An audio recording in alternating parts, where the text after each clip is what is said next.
right, so welcome everyone. Thank you for joining us today. Sherry Quam Taylor's here. She's going to be presenting some of her expertise on funding for us.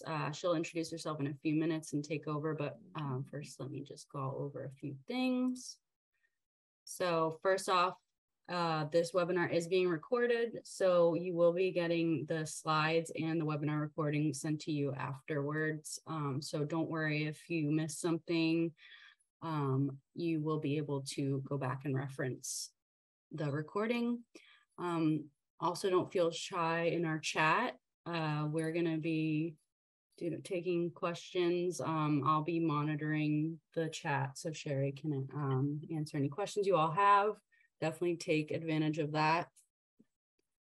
And we do have some of our past webinars available on our website at achievecauses.com/webinars. If you all have time to take a look and see if there's any topics of interest for you there. And that's all for me. So I'll hand it over to Sherry and we'll get started. Awesome. I will share my screen here. Okay, good. Can you see that, Sarah? Did that work okay? Yep, we see you. Okay, great. I always like to check. Mm-hmm. So thanks so much for having me today, Sarah. I appreciate the opportunity to talk about, frankly, one of my most favorite topics. And I formulated this webinar, frankly, because a lot of people come to me, a lot of nonprofit leaders who have either just finished their strategic plan and they're thinking, oh my gosh, how are we going to fund this? Like this is going to require a lot more revenue. Or sadly, a lot of organizations come to you where they may have had a strategic plan in place for 1 year, 2 year, 3 years, but they're frustrated because they actually don't have the revenue to do all the amazing ideas that were put in the strategic plan. And so I really want to talk about the path and journey that I take people on to actually have enough general operating revenue to deeply invest in their organization so they really can fulfill their big visions. And so I'm in Chicagoland, as I put in the chat, preparing for winter, different from a lot of you Florida people.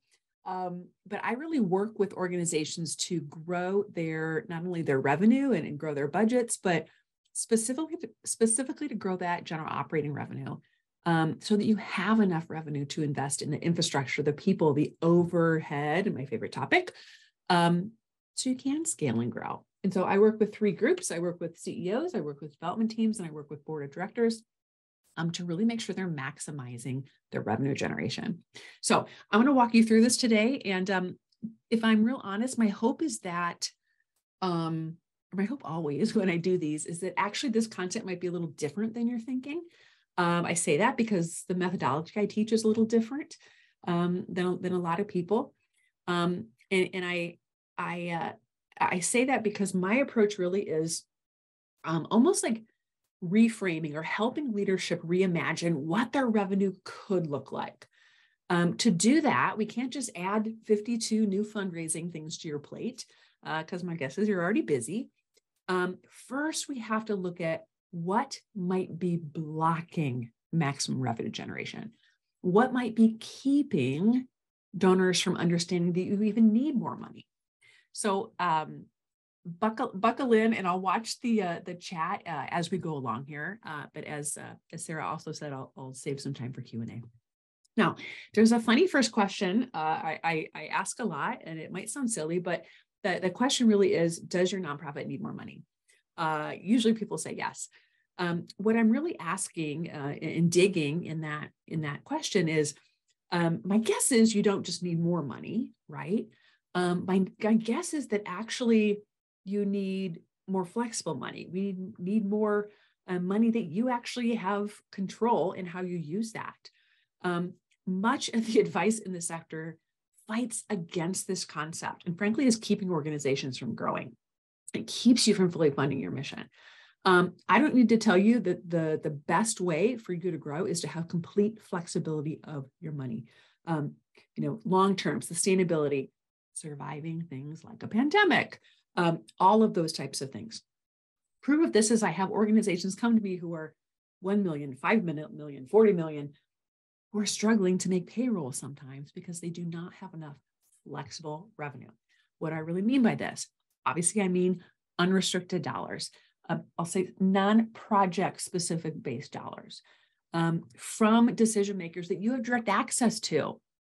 This was the killer in 2020, right? Did we have the ability to pick up the phone and have direct access to those donors? We need the majority of our money coming from stakeholders who want to give you larger gifts and they want to invest that gift every year. This is the key to raising flexible revenue, to be able to build into your overhead, to be able to grow your reserve fund, pay off debt, all of those things, so that you can run like a well-oiled machine and put, frankly, way more back into your programs, right? So all seems good, all seems exciting, right? So what's the issue? Well, the issue is that most organizations that come to me aren't really doing the things that attract those types of gifts and attract donors to give in that way. Too many organizations I find are on that spin cycle of trying to do all the things and fix some of their funding issues. And they're frankly responding to more of a symptom of their funding challenge or a symptom of their funding model when they really need to be looking at the root issue. So enter my iceberg here that I love showing. So too often, some of those symptoms that I hear, right, are like, well, cash flow's tight because we have too much restricted money coming in. Therefore, my reserve is too small to be helpful. It's really hard for us to justify overhead spend because we don't have enough wiggle room in our numbers. And to be honest, like my whole team, or even if it's just one of you, we're wearing too many hats. Like we're on the spin cycle. And because of that, our time is drained and we really have an underutilized board or a board who isn't helping fundraise. All of those, the result of all of those is that we really are leaving money on the table. If anybody feels like that, I'm glad you're here. Or if you're struggling with that, I want to talk to the root of that. So those symptoms impact revenue generation. And so this is what I study. Here's a crazy stat. I share this on every single webinar podcast I'm on. It drives me. It drives my business. 91% of nonprofits never reach $5 million in annual revenue. 77% never reach 1 million. That really bugs me, right? It bugs me because if I even think of just these last couple of years, man, we've never needed organizations more. We've never needed nonprofits more. And so, gosh, you deserve more funding. You deserve to be fully funded. Thank you, Lisa. You're ready to reach 5 million. Amazing. That is my goal, to propel organizations up and over that point. Now, if I'm honest, breaking past that number, having the money to do what's in your strategic plan every year, it is not going to get solved. We're not going to go from 2 million to 5 million or 5 million to 10 million, whatever it is. It is not going to get solved by another event, a better event, an appeal, Giving Tuesday. Go for it. Not telling you not to, but it's not going to solve your overall funding problem, right? It's not going to be solved by adding government contracts, better corporate sponsors, different board members, wealthier board members, whatever it is, somebody retweeting you who's famous in your area. How is it going to get solved? Well, we have to first look at what's under the iceberg. And so I want to talk through these 3 areas that I shift organizations kind of out of and into, so that the things that are blocking healthy revenue generation are off the table, and you can move into the activities that actually fully finance your organization and your big vision. So here's where, if I have EDs or even board members on this call today, here's where you as the leader, you have the most influence on revenue generation. What I mean by that is, if I look at this first one, which is my favorite phrase in the planet, I didn't make it up. Bobby Rebell made it up, but I have borrowed it and give her credit. That first one, the first underlying root cause is irrational frugality. Isn't that good? For too long, we have been told to do more on less. And so then we think, oh, we got to be extra frugal. We got to, it keeps us from investing in our organizations. We have to deeply invest in the work we're doing and make sure we're putting enough gasoline in the engine so we actually can go to 2 to 5 million or whatever your goal is. Gas in the engine. Number 2, fundraising plans. Oftentimes it's like, okay, strategic plan. Great. We're going to go from 3 million to 5 million. Let's just say. I'd like to use round numbers on these. Okay. So fundraising team, going to need to grind harder, going to need more events, going to need more something, right? Like we're kind of like, well, let's just do more fundraising. Here's the thing. We have to make sure we understand the approach and runway to fully financing the work. And what I mean by that is attracting those types of gifts that I started with that are unrestricted, that give you the most amount of flexibility. And that is where organizations get stuck. We're not aligning the activity with the type of revenue we want to generate. I'll talk a little bit more about that. So we have irrational frugality. We have fundraising plans that are not setting us up for success. And then when we do pivot into fundraising activities, they're not the ones that actually are attracting larger donors. Don't hear me say small gifts aren't important and big gifts are. I want everybody giving their best gift to the organization. But so often we sometimes are blocking larger donors from giving larger gifts to the mission. And so these are the 3 steps I always start with my clients, and I'm going to walk you through each one of those today. I get real excited about talking through these, so buckle up here. Okay. I always tell, sometimes people will say like, I don't think people are going to give those types of gifts. That seems a little too good to be true. I even was on a podcast recently, great podcast, loved it. And the first question to me was, Sherry, why have you created your whole business based on like helping people get general operating gifts when they're the hardest to get? I actually don't see that. Like, why? I don't know why I would do that if that was the case. There's a direct path to it, but oftentimes I find that organizations are simply not doing those things. So I hope that that's a bit of an aha moment for you today as I go through this. Okay. Number 1, let's go through this irrational frugality. Again, I'm giving credit to Bobby Rebell. I love it. I love it even personally for myself. Now, when we think about spending and we think about budgeting and really establishing our true budgeted need every year, we as leaders of our organizations, we have to make sure we are investing in all areas of your nonprofit. I'm jumping into the overhead conversation at minute like 16 here. So we have to make sure that you are consistently investing in all 3 areas of your organization. If you want to raise more money, you need to spend more money. What does that look like? Well, it can look like a lot of different percentages. And over the last couple of years, hallelujah, that people are having more open conversations about these dreaded percentages that we've been held to for way too long. If you're not consistently investing in programs and admin and fundraising, in some years at greater points or greater amounts, you will be vulnerable to a funding plateau. A lot of times people's 990s are kind of just bouncing around at this, right? You will be landlocked when opportunities come your way and we don't have the money for it. We don't have enough in reserve. And frankly, it leaves organizations at risk in times of crisis. And sadly, we saw that these last couple of years. And the truth that I want people to hear, and sometimes it feels a bit counterintuitive and feels scary, if I might say so, is that actually when you invest in all areas of your organization and spend more, it actually helps you raise more charitable revenue. I know it feels backwards. So let me build on this. I always tell when I'm in a board training, I always show this slide, and I'm sharing it with you today too.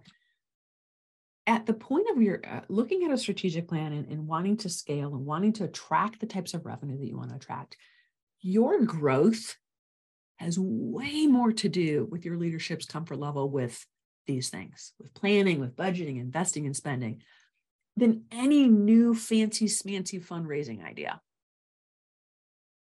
This is the under the waterline. And so when I talk about irrational frugality, I oftentimes have organizations come to me where they're really investing that, like, oh gosh, we can't be too far off that 90%. I want you to reframe kind of cost to an investment in the growth of the organization. These percentages on program rarely work if you're trying to grow your organization, especially if you're trying to grow your revenue. There really comes this decision time, right? Where we have to say, like, we actually need to change that because we need to be putting more gas in the engine to actually create more revenue. And so there's always this moment where we have to be brave and we have to just look in the mirror and say, we're really good at running a great business, and we need to invest in the business we're running. And so, there's this moment where we say, oh, yikesies, we gotta spend some money. We gotta catch this up. This is actually a real client who shifted into these percentages. Now, if this makes your heart like, oh, we could never do that, right? You might be thinking, well, oh gosh, won't that look bad? We couldn't do that because we want as much to go to programs every year. Or people aren't going to fund us. Oh my gosh, we're going to get a bad grade on a charity ranking site. All of those things that we're conditioned to panic over. But here's the thing, like, which one of these two were we investing more dollars into programs, right? So wouldn't we spend the money to make more money to put double, in this case, back into programs, right? If we do not invest in overhead and put those types of things in the budget, let the fear of those percentages rule our lives, that's actually what's keeping a lot of organizations small, right? And so if you've ever said, we really want to grow, but like, oh, we couldn't put that in the budget, like, that's why this doesn't add up. And so boards and staff, we have to embrace the opportunity to spend the money that leads to growth. Is it a scary moment oftentimes for my clients? Because you're like, wait, you want me to, we only ever grown by 10%. Like, how would we put that in the budget? I am telling you, this concept and raising to your budget versus your need is critical for your growth and helps you raise more money. And so there's a question about will you define those three categories? So those three categories are straight from your 990. Those are your program expenses, your administration or your management expenses, and your fundraising expenses. So the IRS defines those categories. That's straight from your statement of functional expenses on your Form 990s. Okay, now, what keeps organizations from what I would call being fully funded, which means enough for programs, enough for admin, and enough for fundraising, including overhead, is really buying into these misconceptions and then saying, well, we can't be this, so let's just be this, and then trying to fundraise within that framework and kind of using whatever leftover scraps we have to try to grow, right? Your organizations cannot simply just do more and less. Oftentimes, this comes in the form of staffing. Gosh, big topic right now. This looks like, oh gosh, let's hire a development director, but let's also have them in charge of marketing, communications, and like 62 other things, right?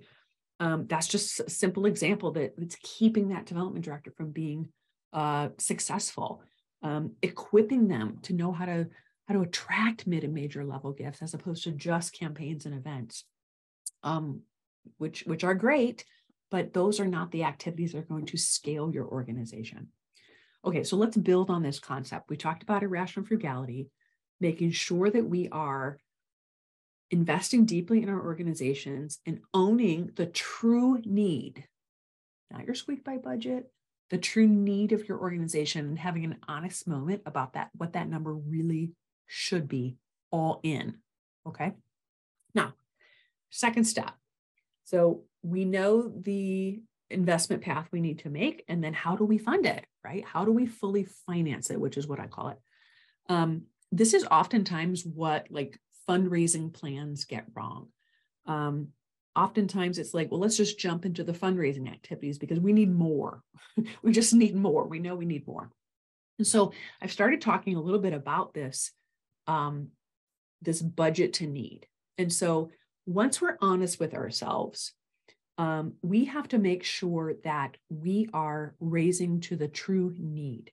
And we've not based our planning based on, well, here's what we would do with your money versus here's what we need to accomplish our mission. Let me give an example. If anybody reached out after this and we had a conversation, I would probably ask you, Kate, what do you need this year? What did you raise last year? What do you need this year? And inevitably it's like, oh, what's my budget?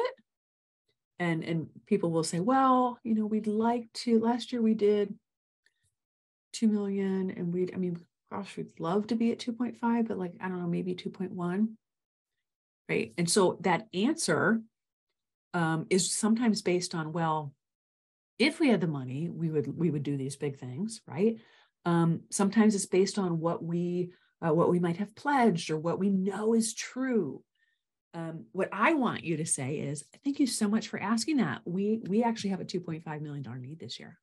Could I walk you through it? Which one of those attracts investment level donors? Because my guess is you have that need. I do not believe in squeak by budgets, or excuse me, that either, but stretch budgets is what I meant to say. Do you need it or not?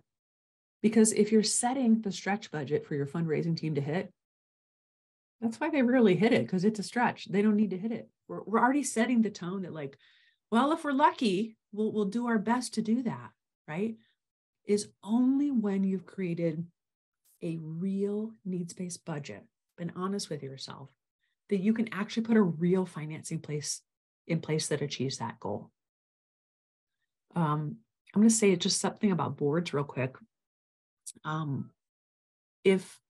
always ask, like, what role does your board play in budgeting every year?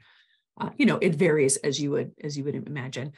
Sometimes they'll go, well, they approve it, and I don't want them or expect them to be like calculating stamp costs, of course. But I always tell leaders, like, let's remember that your budget, the 50% of your budget is expenses, right? And so if we're like, oh my gosh, nitpicking all the expenses and how could they, we couldn't do that. We can't put that in the budget. Let's cut that. 50% of the budget is revenue. And so I always say, like, are we spending 50% of the time analyzing expenses and 50% of the time really understanding what is the true financing plan that yields unrestricted revenue, that allows you to secure a donor's best gift, that is a balanced budget. If you need 3 million and how you would raise 3 million. This is the step everybody skips. This is really understanding, how do we want to finance that? That tells us what to do. When this part is done right, you really can move from, well, if we had the money, we would love to move into another city, serve more women, hire, right? Whatever it is, to here's what we need to accomplish our mission. We really move from that squeak by budget that frankly is so hard to fund, to a real budget that reflects your organization's need.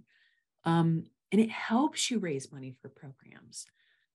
It helps you invest in growth, invest in your reserve. On the income side, we move from a kind of an income projection that's never high enough to actually a true plan that acts as your team's roadmap to that balanced budget. So everybody knows exactly what to do. There's a difference between your budget and the number you're raising to. If that's your takeaway today, I want you to grab hold of that. Just like your expense budget, I really want to impress upon yourself and your board that just as equal, detailed and systematic approach must be spent on the income side of the budget. Don't give the board a pass or, of saying, well, here's the expense budget and like, ooh, we need to grow by 1 million. So good luck, development team. Hope we can do that. Everybody needs to link arms and be co-pilots to a balanced budget. This is critical. This is a big shift. Now, when we think about this slide, which I showed earlier, of our unrestricted dollars, non-project based, from decision makers that we have direct access to, stakeholders who want to give a large gift and they want to give that gift every year. When development departments go out to plan the year, create their fundraising plans, too often that income side is really based on last year plus a little more, right? A little more of the same old, same old. And they're doing the same activities based off of a fundraising plan that frankly maybe isn't raising enough or isn't raising the types of dollars that you need. Truthfully, most fundraising plans and budget allocate staff and board time incorrectly. What I mean by that is probably the most valuable asset to an organization and their staff is frankly time. And so every hour you are saying, let's do fundraising, and we have to make sure we're yielding a high ROI. Everything I do is built on this premise. Now, I have this pyramid in every single webinar. So if you have a business background, this is kind of an 80-20 thing. Maybe you've seen this. And it really doesn't matter if you're a board member or an ED or a development team member. Growth occurs when we further align our hours with dollars. And so I want you to really grasp this mindset today. So if we have time and budget on the left and annual revenue on the right, the model that I operate off of, and my clients have success with, would be that I want your top 10 donors yielding between 25 and 40% of your revenue. And then I want your top 30 all in donors yielding 50 to 75% of your revenue. And obviously that leaves 25% bottom. This is a broad brushstroke, right? Are there nuances? You betcha. Are we running the numbers a couple of different ways? You betcha. And here we mean unrestricted. So from the question, I want the majority of those gifts unrestricted. I'm going to build on that. So we have to make sure as fundraisers that we are not spending then all of our time, here's where the time comes into play, and all our money on raising restricted gifts, right? Which is what we do, like more grants, more project-based fundraising, that kind of thing. On the flip side, oftentimes when we say, okay, great, we might have a couple $1 million coming in from earned revenue or government funds or contract revenue or whatever it is in kind. And we want to grow our charitable revenue. So we have the flexibility that we're talking about today. Here we go. And we pivot right into all of those, like attracting all of those smaller transactional gifts. Again, every size gift is important. We can't spend all of our time on those types of gifts. And so to grow, per your question here, thank you for that. The majority of these have to be unrestricted, right? Which means they're rooted in relationships. Are there going to be some that are restricted? Sure, of course, and we'll respect that. But I want you to hear you have way more control of leading donors to that unrestricted gift and securing that gift every year than you think. My clients are shocked as to how much money they left on the table when they haven't been leading donors through those investment level conversations. And so I find the most money is left on the table in this area with individuals, with private family foundations, and then also with private businesses. In my world, I call this a single source decision maker. Hey, Chris, it's Sherry. I have the ability to pick up the phone when there's a need or a pandemic and have a conversation with them. That was critical in 2020. You knew the organizations who had been doing this because they had people to call and say, we're reaching out for your help, right? And so, of course, this, I guess, translating it or looking at it a different way, loosely, you could say this is like highly relational, and transactional. Here's the thing. This part at the bottom, again, don't hear me say it's bad. I'm not bashing any of these things, but the things at the bottom here, they have deadlines. They feel 10 times more urgent than relationship building. And these activities tend to take precedence in our fundraising departments. And this is the trap that keeps organizations from growing, and it keeps organizations from moving into the relational strategic fundraising that actually is going to fully fund your organization, and let you move into relationships with people so you can have that conversation and you can walk them through your need, and you can solicit them for their best gift. Okay, let me lay this third element on top of what we're going through today. So we're talking about shifting into a very proactive relationship-based fundraising, attracting investment level donors. Oftentimes people come to me and say, can you help me find big donors? We're hunting for big donors. I say, well, first we got to make sure we're doing the things that are attracting them. But we can't be putting off people. So are we in the mindset, and are we doing the things that attract the types of donors who give those types of gifts? And so the last step I really take organizations through is really this concept. Sometimes this is just like a really helpful reframe. I probably said it like already 3 times in this webinar. But your goal really is to lead every one of your donors, every one of them, to give their best gift, and to really lead them to give that gift every year. The best gift every year, best gift every year. When I do solicitation and cultivation coaching for my clients, I always ask them, is that their best gift?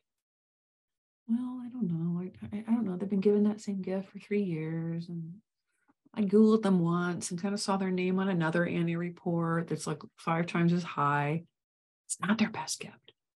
And so if you think for a moment how your organization would change if all of your donors were giving their best gift, their most sacrificial gift to you.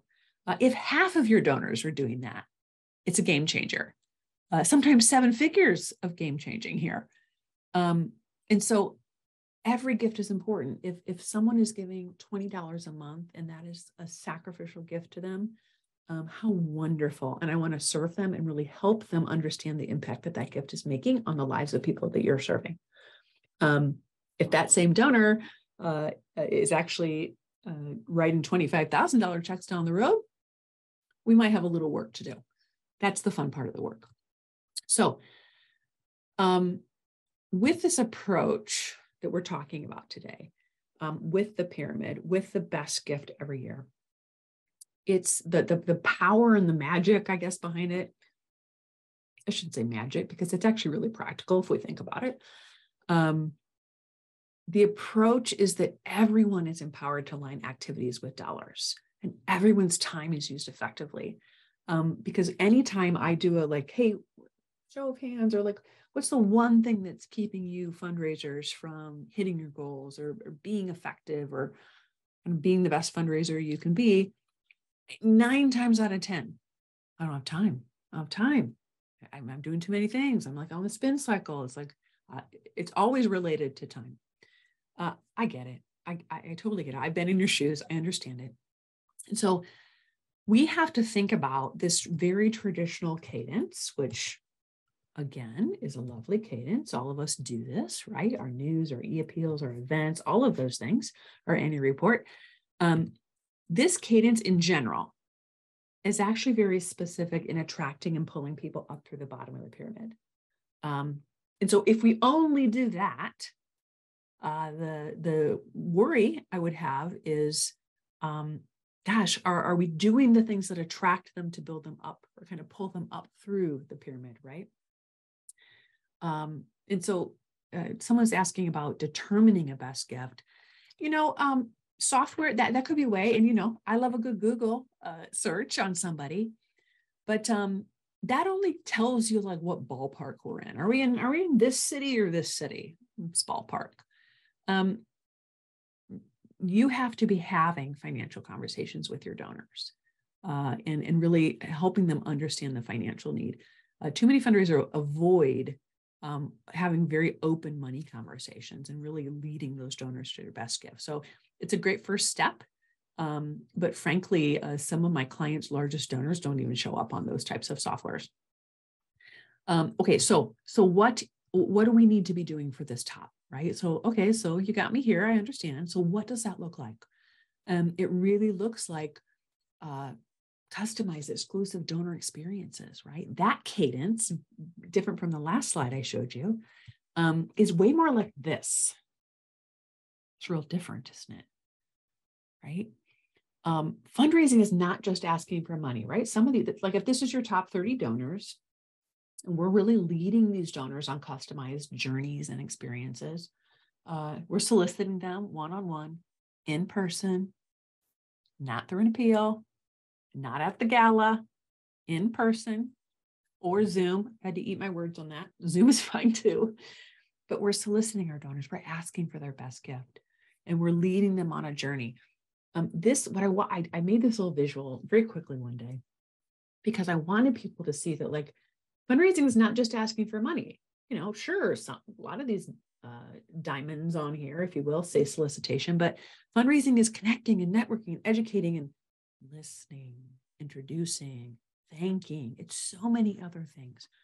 The challenge with this versus that other slide I showed you with like annual report and news and whatever, I find that too many fundraisers actually avoid these activities. It feels scary. It looks terrifying.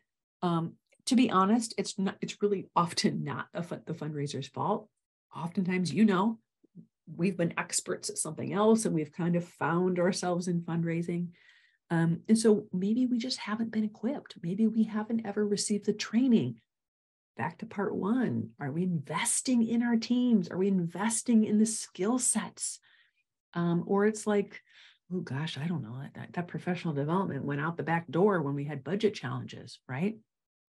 So I would say as fundraisers, just because someone on your team is amazing at growing programs or writing grants or planning events, you may struggle leading large donors through investment level conversations. Having those hard percentage conversations where we started, articulating the strategic plan, making the ask, knowing how to not leave money on the table during a solicitation. And so one of the biggest misconceptions that I feel in this mid and major level gift role is that, we just need our fundraisers to be like those front people, those really engaging and like sales people. They're the people person. And I actually find it's oftentimes one of the most mishired roles because it really is a strategic, half right brain, half left brain type of person who's best suited oftentimes to be leading your fundraising and revenue generating initiatives. Now, let me show you in our last couple of minutes here an example of my client, Jonathan. And so what I've shared with you today is really perfectly modeled by him. He's an amazing leader. And he came to me with a very aggressive strategic plan and I loved it, right? And he said, but I got a problem. I need to fund this. And he is a seasoned business leader, entrepreneur, lawyer, and found himself leading an amazing organization. And so he was guessing a little bit when it came to fundraising because he'd never really done that. And up until now, his team was mostly raising transactional gifts. Revenue from individuals, from like deep relationships was pretty stagnant. His board was well networked, but they didn't really know how to help. So Jonathan reached out to me after I was on a podcast and he said to me, and I made this comment and I said, are your donors giving their best gifts? And are they giving those gifts every year? And he said to me, you said something, it really bothered me. Our donors are not giving their best gifts. And we got to fix that, and he knew it because he knew he had a great network of people. And so we went through these steps, right? And in over 18 months, we really worked together and he has a donor segmented financing plan that actually shows him the path to the revenue, shows him what he should be doing. He consistently finds and secures six-figure gifts from donors who frankly previously didn't know he needed those size gifts or didn't know how to help. He had a lot of those in his midst. He's also able to attract a lot more too. Now his team actually knows how to align hours with dollars, right? And then to actually manage up and support the board to do the same. That is critical in this. And today he attributes raising double gifts in the 10K and up area to this methodology that I'm sharing with you today. So let me give you some breakdowns, because I feel like sometimes these little breakdowns are inspiring. So if we just slice his 10K and up gifts, so in fiscal 19 and fiscal 21, it's not that big of increase in number of donors. This is that best gift every year I want you to hear. And so of those 42 donors of 10K and up, those donors were giving just under $1 million. After leading those donors, leaning into those investment level conversations, having different kinds of conversations, it turned into 57 donors giving over 2 million. Isn't that bonkers? I love that stat. So this is what I'm talking about. If you are soliciting based on events and appeals and transactions, this is how much money oftentimes you could be leaving on the table. And so from an individual standpoint, they weren't soliciting, right? They were letting the events and appeals do the work. Top level donors need to be solicited. That's what I want you to hear. You have to prioritize the time it takes to slower than we want it to be, lead donors to large solicitations. 81% of donors, it takes 6 months to 24 months to secure a best gift. It's way longer than I want it to take, but let it take that long. Let it take that long. Okay, let's look at businesses in this area. So we talked about the growth. And so with individuals, that's how they shifted. In businesses, they had a number of events, lovely events, but they really had relied on very transactional sponsorships. And what we had worked on in all of 2020 and 2021, what was happening in those years? We were really working on building relationships with business owners, decision makers, who were mission aligned and who said, oh yeah, I didn't want to do that gala sponsorship anyhow, or that golf outing. Can we not do that anymore?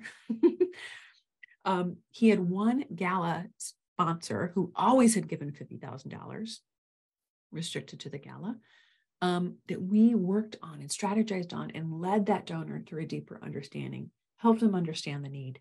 And that donor shifted to a $100,000 unrestricted gift. So a double gift, restricted versus unrestricted. One of the biggest lies the sector has told us is like, corporations give through sponsorships. Some do, not all, but some do.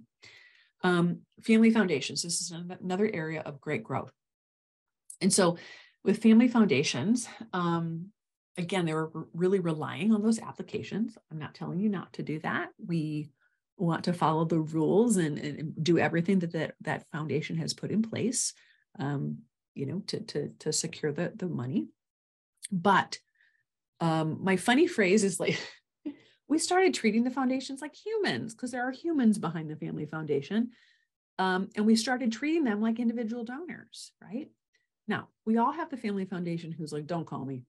I don't want to talk to you. Can you just send me an email? Like, we all have those, of course.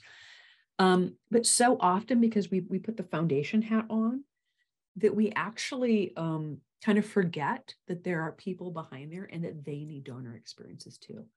They are not banks.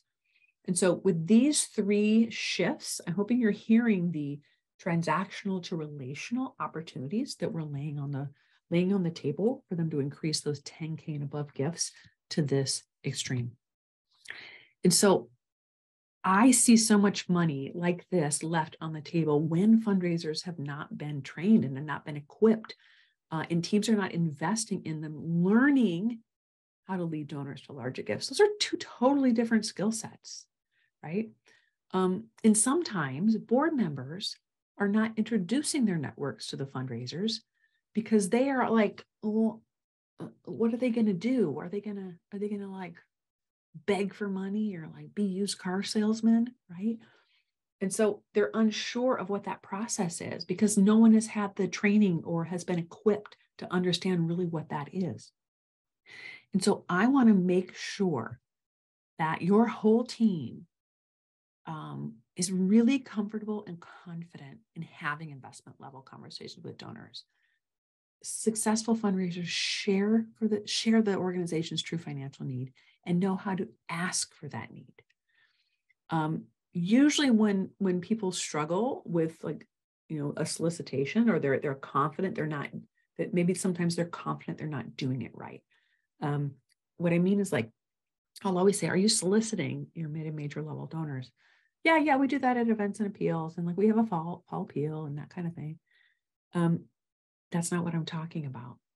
We have to make sure your team is confident sitting at the table and has been equipped in case they're worried they're not doing it right. Sometimes we kind of default to project-based giving, or we default to oh, I don't know. I know they're giving $25K over there, but I don't want to tick them off. So let's just ask them for $5, right? That might mean we have so few prospects in the pipeline that we've just got to get the $5. Well, year-end's coming and we got to get the $5, right? Sometimes it's just that the team might be so uncomfortable with fundraising, and sadly they might have kind of a money psychology challenge there. The worst thing about that is so often that fundraisers are underselling your mission and underselling your mission for far less than the impact it's making. And can I just say, there has never been a time in history when we cannot be underselling the mission and missions of our organization.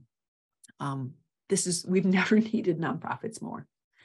And so the tricky part is really shifting into these activities that really change at the root. And I say tricky because this is not a bada bing, quick fix. This is a structural change.